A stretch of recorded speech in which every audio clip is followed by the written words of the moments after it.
Hello दोस्तों, आज मैं बात करने वाला हूँ नोकिया के बारे में। नोकिया फेल्ड नहीं हुआ था, नोकिया बर्बाद भी नहीं हुआ था, नोकिया की हत्या की गई थी। बात करते हैं नोकिया इतना दूर तक जाने के बाद बर्बाद कैसे हो गया। आप केवल लास्ट तक देखिए, आपको सब समझ में आ जाएगा।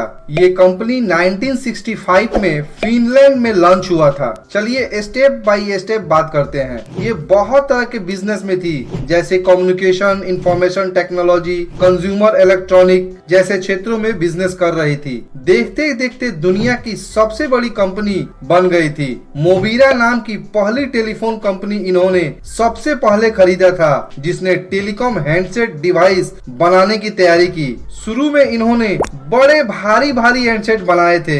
1982 में पहली बार कार फोन इंट्रोड्यूस किया, जिसका नाम उन्होंने मोबिरा सेनेटर रखा। ये 10 केजी का फोन था। 1984 में मोबिरा टॉकमैन बनाया। ये पहला फोन था गाड़ी के अंदर रख कर भी चलाया जाता था, लेकिन वजन 5 केजी था। 1987 में नोकिया ने कमाल कर दिया। नोकिया मोबिरा सिटीमैन नाम का एक ऐसा फोन बनाया जो पूरे शहर में जा सकता था। इसका वजन भी कम था, पहला 10 केजी, दूसरा 5 केजी और ये केवल 800 ग्राम का था। इसकी सेल एकदम हवा की तरह होने लगी। इसी से नोकिया का बहुत नाम हुआ। इसके बाद 1991 में फिनलैंड के प्राइम मिनिस्टर हैरी होल्केरी ऐसे व्यक्ति थे जिन्होंने पहला जीएसएम कॉल किया नोकिया के फोन से। अब क्या था, 1992 में इनका बिजनेस और बढ़ने लगा। धीरे धीरे इनका मार्केट यूरोप और यूएस तक बढ़ा और 1994 में आते आते नोकिया 2100 सीरीज के जो मोबाइल फोन थे, ये बहुत इकोनॉमिक ग्रो हुआ। सोचे थे कि 4 लाख फोन बेच देंगे, लेकिन उन्होंने 2 करोड़ फोन बेच डाला। ये कंपनी जितना सोचा था उससे कई गुना ज्यादा इन्होंने इस फोन को बेचा। इसी को कहते हैं मार्केट के नीड को समझना, एडॉप्शन कर्व को समझना, और देखते ही देखते ग्रोथ भी हुआ। 1992 में नोकिया ने सोचा कि 1999 तक नोकिया का 40 मिलियन हैंडसेट बना के बेचना है, लेकिन जैसा नोकिया ने सोचा था उससे कहीं अच्छा बिजनेस हुआ और 250 मिलियन हैंडसेट बना के बेचा। जैसे जैसे नोकिया नए नए फोन लॉन्च कर रही थी, वैसे वैसे मार्केट में भी अच्छा रिस्पांस मिल रहा था। इसके बाद उन्होंने मोटोरोला को पीछे करके दुनिया में नोकिया नंबर 1 बन गया। शुरू में तो यूरोप और अमेरिका ने मार्केट पकड़ा, बाद में रसिया, चाइना, इंडिया ने भी मार्केट इसका पकड़ लिया। बाद में उन्होंने ऐसे ऐसे फोन लॉन्च किए कि दुनिया के 50 हैंडसेट में से नोकिया के ही बेस्ट 20 हैंडसेट होते थे और मोटोरोला की हालत खराब पर खराब होते जा रही थी। 2003 से 2005 के बीच नोकिया 1100 और नोकिया 1110 लग रहा आप भी इसे यूज किए हैं, 70% मार्केट शेयर कैप्चर कर लिया था। इंडिया के अंदर रिटेलर के पास अपने आप बिकता था, उसे कुछ भी नहीं बोलना पड़ता था। एक्चुअल में ये एक ब्रांड बन गया था। मोबाइल मतलब नोकिया। इसी वजह से इनके मैन पावर बढ़ रहे थे, मैन्युफैक्चरिंग सेटअप बढ़ रहे थे, प्लांट ग्लोबल प्रेशर बढ़ रहे थे, नोकिया और बढ़ रहा था। जो स्पीड कार थी वो हेवी ट्रक में बदल गई थी। समझिए बात को, ट्रक में और भी पैसेंजर चढ़ गए थे, जैसे सैमसंग, ओप्पो, वीवो, लावा, रेडमी, बहुत सारे। नई नई गाड़ी आती जा रही थी और अब उसे रोड ट्रैक को चेंज नहीं किया जा सकता था, क्योंकि बहुत बड़ा हो गया था नोकिया। इसी को कहते हैं लीन मैन्युफैक्चर सिस्टम, जिसके वजह से स्पीड लेते जा रही थी। 2008 में 450 मिलियन हैंडसेट बेचने के बाद दुनिया में नोकिया छा चुका था और तभी अचानक अमेरिका और यूरोपियन कंट्री में एंड्रॉयड और गूगल की एंट्री होती है, मतलब जन्म हो गया इन कंपनी का। और इसके बाद 30% नोकिया का बिजनेस नीचे आ गया। ठीक उसी समय सैमसंग और मोटोरोला ने 40 से 50 मॉडल लॉन्च किए, वो भी फ्लिप फोन पे, खोलो और बंद करो। और लोगों को कुछ नया लगने लगा।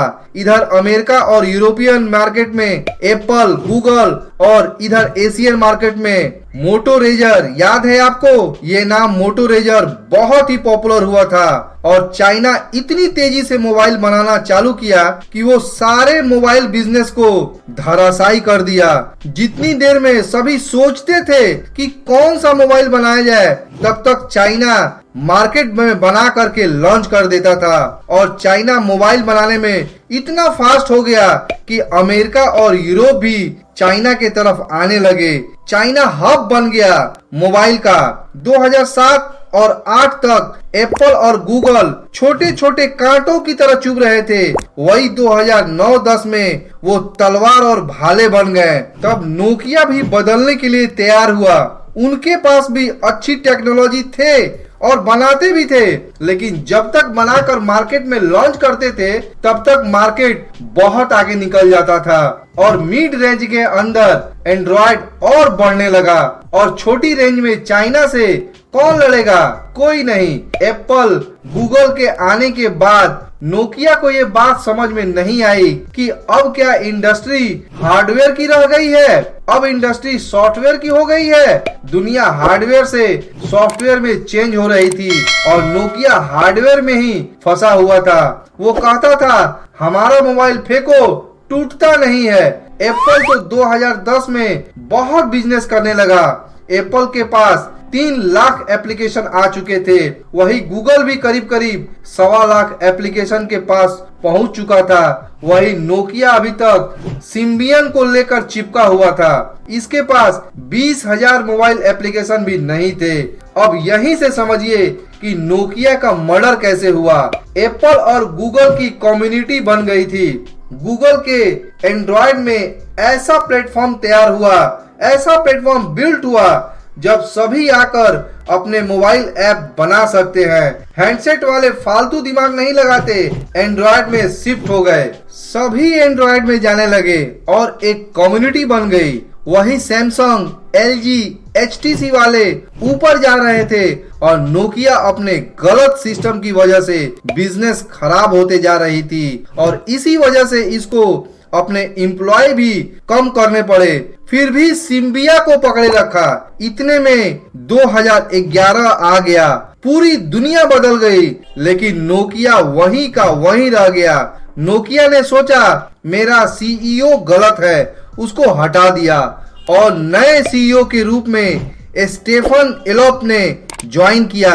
उन्होंने कहा हम सभी आग से जलती हुई बिल्डिंग पर खड़े हैं और हमें नीचे पानी में उतरना है। बचने के लिए पानी में कूदना पड़ेगा या कुछ नया करना पड़ेगा। और नए करने के चक्कर में और गलत कदम उठा लिए और ऐतिहासिक बर्बादी की ओर गए और गूगल के सीईओ के पास गए और बोले कि आप अपना एंड्रॉयड हमें दीजिए। लेकिन फिर सोचा अगर हम भी एंड्रॉयड को ले लेंगे तो हम भी उसी भीड़ में आ जाएंगे और वहां से आए और पानी में कूद गए और वे खेत में बिजनेस करना चाहते थे। उन्होंने हमेशा से यही कहा हम नोकिया हैं, हम कहीं भी बिजनेस कर लेंगे। अरे भाई दुकान बाजार में चलती है, अकेले खेत में नहीं चलती है। और फिर एक गलती की, एंड्रॉयड के पास जाते जाते मुड़कर माइक्रोसॉफ्ट में चले गए और उनको कहा तेरे पास सॉफ्टवेयर है, विंडो मेरे पास है, चल मिलकर मोबाइल बनाते हैं। हार्डवेयर और सॉफ्टवेयर मिलकर काम करते हैं, देखना हम लोग नंबर 1 हो जाएंगे। लेकिन उनको पता ही नहीं था कि क्या विंडो के प्लेटफॉर्म पे कोई मोबाइल ऐप बना रहा है। उधर गूगल और बड़ा हो गया और बड़ा होता गया। जिसको देखो मोबाइल ऐप एप्पल पे बना रहे हैं या गूगल पे, और ये दोनों बड़े होते गए और दुनिया में नोकिया अकेले चलने वाला और अकेला चलते चलते इतना अकेला हो गया कि उसे लोग अब धीरे धीरे भूलने लगे और गूगल ने सुनियोजित तरीकों से अपने आप को बड़ा करते गया और बाकी सबको छोटा करते गया। यही किया गूगल और एप्पल ने, यही था बिजनेस। अब देखिए नोकिया के साथ क्या हुआ।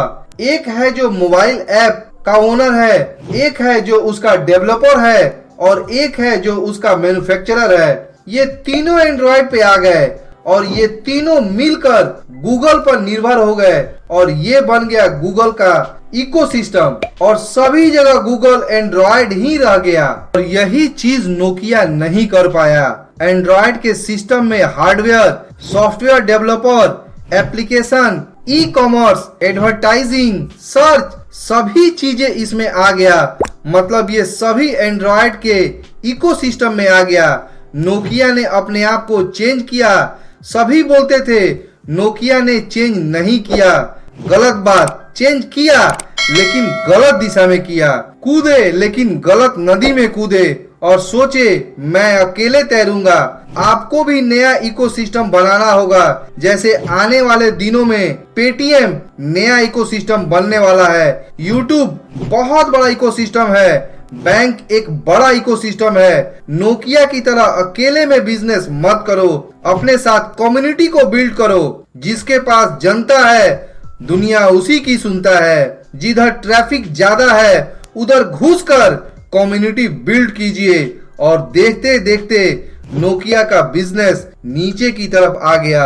अब माइक्रोसॉफ्ट ने नोकिया को खरीद लिया, वो भी बर्बाद हुआ। दोस्तों आज के लिए बस इतना ही। आपके हर लाइक की कीमत है। अपने दोस्त को पावरफुल बनाने के लिए इसे अपने कम्युनिटी में शेयर कीजिए ताकि सभी पावरफुल बने अपने देश के। दोस्तों आज के लिए बस इतना ही। धन्यवाद।